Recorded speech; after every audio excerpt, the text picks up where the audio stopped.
morning, students. Myself Shivam Arora from Silver Bells, Mansorovar, Palampur. Today I am here for our chapter number 2, The Motion of Earth, Part 2. हमने first part में क्या देखा था, motion of earth के बारे में, जो उसके रोटेशन और रिवोल्यूशन था वो देखा था। साथ ही साथ हमने एक एक्टिविटी भी देखी थी उसमें, जो पिलर वाली शेडो वाली थी। उसके साथ ही साथ हमने उसके बाद डे एंड नाइट भी देखा, किस तरीके से डे एंड नाइट होता है, कहाँ पे दिन होता है, कहाँ पे नाइट होती है। वैसे ही हम आज पार्ट 2 में क्या देखेंगे, रिवोल्यूशन है, फिर varying length of day and night है, सीजन्स है, और उसके बाद जो लास्ट हमारा टॉपिक होगा, सन एट मिडनाइट। सन मिडनाइट में कैसा लगता है। अब हमारा फर्स्ट टॉपिक है आज का रिवोल्यूशन। अब रिवोल्यूशन क्या है, the earth takes 365 days to complete one revolution around the sun. अब जो हमारा अर्थ है कितने टाइम में कंप्लीट करता है पूरा एक रोटेशन, जो इसका रिवोल्यूशन है 365 डेज में। This period is called year. और जो ये पूरा टाइम है 365 डेज का, जो पूरा टाइम है उसे हम क्या बोलते हैं, ईयर बोलते हैं। इट रिवॉल्व्स अराउंड द सन। और जो अर्थ है किसके रिवॉल्व करता है, सन के रिवॉल्व करता है eight the speed of approximately 760 kilometre per hour के हिसाब से वो पूरा सन के रिवॉल्व करता है। उसे पूरा के पूरा टाइमिंग कितना लगता है, 1780 किलोमीटर पर आवर के टाइम से वो घूमता रहता है सन के आसपास। The earth moves continuously on the fix imaginary path called an orbit. अब जो अर्थ का एक पाथ एक फिक्स है, जो कंप्लीट जो पाथ में वो घूमता है, वो पाथ को क्या बोलते हैं, ऑर्बिट बोलते हैं। The orbit of the earth is not a round but a elliptical oval. और जो जो इसका जो घूमने की जो पूरी पोजीशन है वो कैसी है, राउंड नहीं है। वो कैसी पोजीशन है, एप्टिकल पोजीशन है, और ओवल शेप में, जो अंडे टाइप की शेप होती है उस टाइप में वो रिवॉल्व करता है। This is the reason why the distance between the earth and the sun does not remain the same throughout the year. अब इसी का रीज़न है कि जो पूरे के पूरे ईयर जो हमेशा जो उसका रिवॉल्विंग जो टाइम होता है सेम रहता है नहीं, थोड़ा बहुत आगे पीछे होता है टाइमिंग, क्योंकि वो ओवल शेप में घूमता है तभी।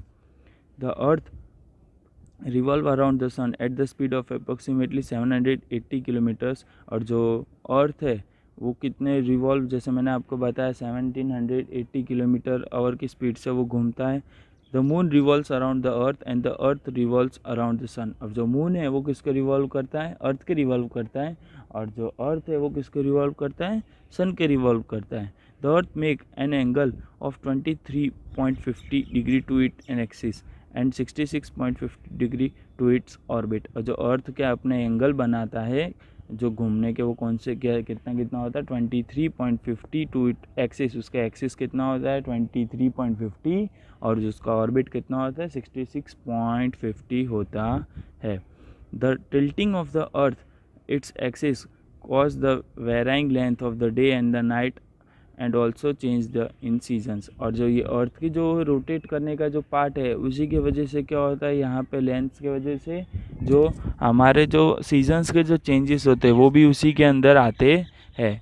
अब जो नेक्स्ट हमारा टॉपिक है वो है varying the length of the day and night. अब उसके अंदर क्या हम देखते हैं, the rays of the sun falling vertically on the top of the Cancer on the 21 June and on it tropic of Capricorn on 22 दिसंबर।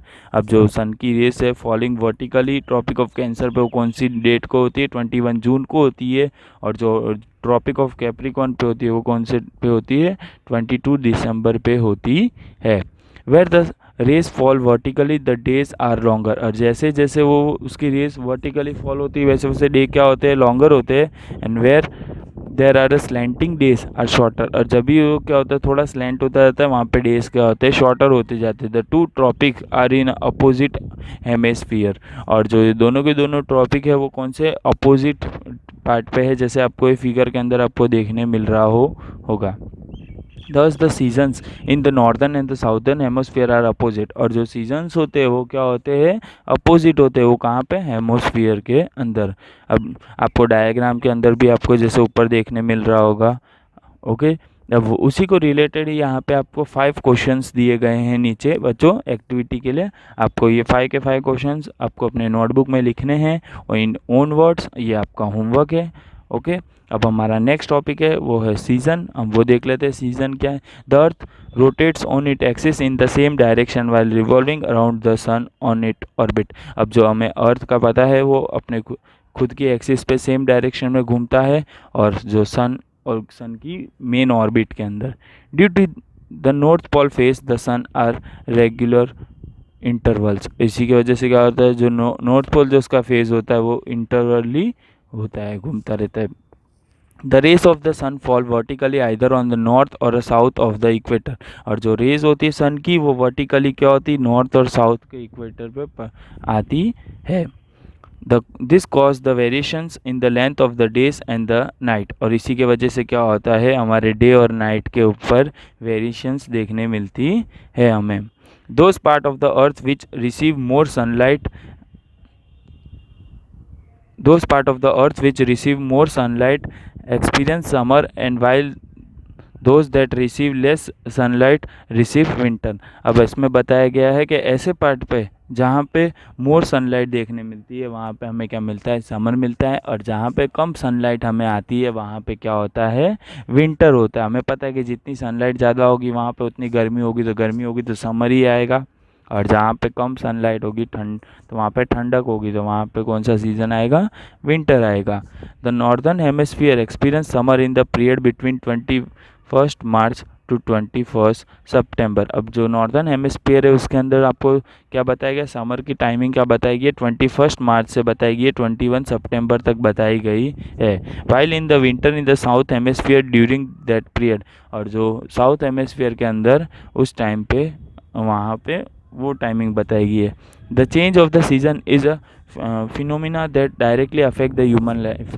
और जो ये पूरा के पूरा जो सीज़न चेंज होता है उससे क्या होता है, ह्यूमन लाइफ पे इफेक्ट भी पड़ता है। आपको पता है जैसे मानसून सीजन में हमें रेनकोट और अम्ब्रेलाज की यूज़ पड़ती है, समर के अंदर आपको शॉर्ट्स और ट्रैक्स और इन सब चीज़ की यूज़ पड़ती है। विंटर है तो उसमें हमें क्या होता है, गर्म कपड़ों की ज़रूरत पड़ती है, क्योंकि हमें जैसे स्वेटर्स हो गई, हुडीज़ हो गई, जैकेट्स हो गए, आपको इस सब चीज़ों की ज़रूरत पड़ती है।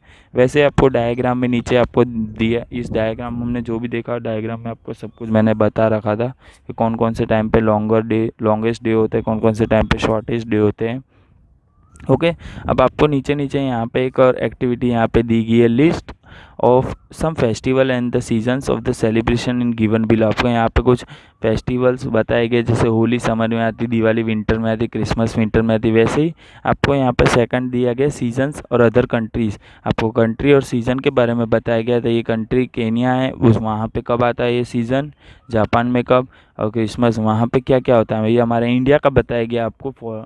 अदर कंट्रीज़ में जो फॉरेन कंट्रीज़ है उसके बारे में बताना है। ये आपका होमवर्क है बच्चों, आपको अपने टेक्स्ट बुक में ही करना है। और जो हमारा लास्ट टॉपिक है सन एट अ मिडनाइट, वो देख लेते हैं। आपको यहाँ पे देखो इमेज, बहुत ही अच्छी सी इमेज दी गई है। वो क्या दी गई है, sun at a midnight in a Norway. अब नॉर्वे के टाइम पे जो है आपको इमेज दी गई है कि वहाँ पे कैसा सन होता है। In the European nation of the Norway the sun does not set from the midway to the end of the July. अब जो वहाँ पे जो सन होता है वो सेट होता है नहीं, कहीं कौन से टाइम पे नहीं होता है, जो मिड में का टाइम होता है जुलाई का, उस टाइम पे सन सेट होता है नहीं। This means that the sunrise and the sunset are similarly. એટલે मीन्स के सन राइज होना या सनसेट होना दोनों सेम ही बात है।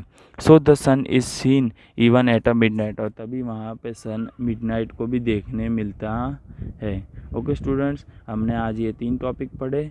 अब जैसे ही आपका ये 3 टॉपिक फिनिश हुए, आपको मैंने जो 2 एक्टिविटी दी है आपको वो आपके नोटबुक में नोट डाउन करनी है, और इसके बाद मैं आपको एक पीडीएफ फाइल भेज दूंगा इस चैप्टर की। उस पीडीएफ फाइल को आपको नोटबुक में नोट करनी है, और जब भी आपका टेस्ट होगा अब आपको रिवाइज करके लर्न करके आपको उसको टेस्ट देना है। Okay students, thank you, stay safe.